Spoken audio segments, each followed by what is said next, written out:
Hello, I'm Marvin Blum from Fort Worth, Texas, the home to 4 of your companies. Absolutely. We love Fort Worth. Thank you. We love you too and your presence in our community. I'm an estate planning lawyer, and it's interesting as we wrap up today to ponder that the baby boomer generation is about to pass along the greatest transfer of wealth in history. I can design plans that eliminate estate tax and pass down great amounts of wealth to the next generation. But many of my clients come to me and say they want a plan like Warren Buffett's, leaving their kids enough so they can do anything, but not so much that they can do nothing. Now they ask me, and I'm asking you, how much is that?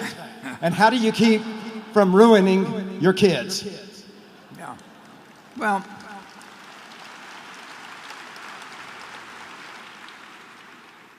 I think more kids are ruined by the behavior of their parents than by the amount of the inheritance. That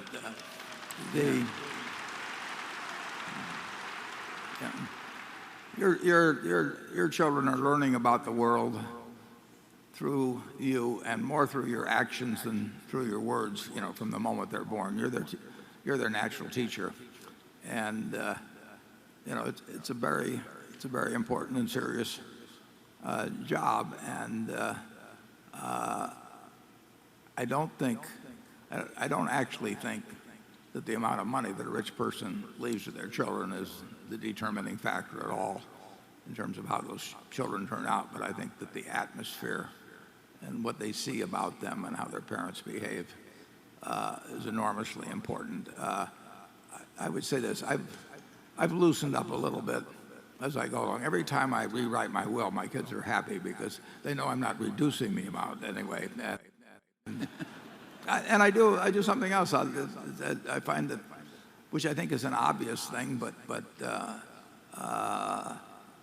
it's amazing to me how many people don't do it. I think that your children are going to read the will someday. That's assuming you're a wealthy person. Your children are going to read the will someday. It's crazy to have them read it after you're dead for the first time. I mean, you're not in a position to answer questions then, unless the Ouija board really works or something of the sort. And so if they're going to have questions about how to carry out your wishes or why you did this or that, why leave them endlessly wondering after you die? So in my own case, I always have my children, I rewrite a will every 5 or 6 years or something like that. And I have them read it. They're the executors under it. They should understand how to carry out their obligations that are embodied in the will.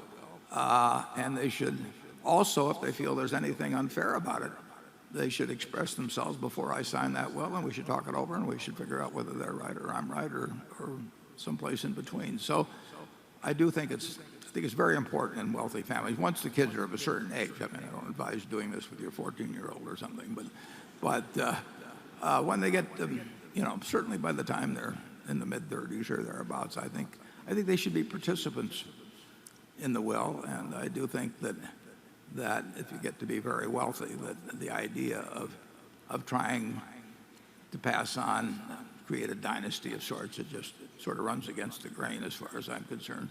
And the money has far more utility.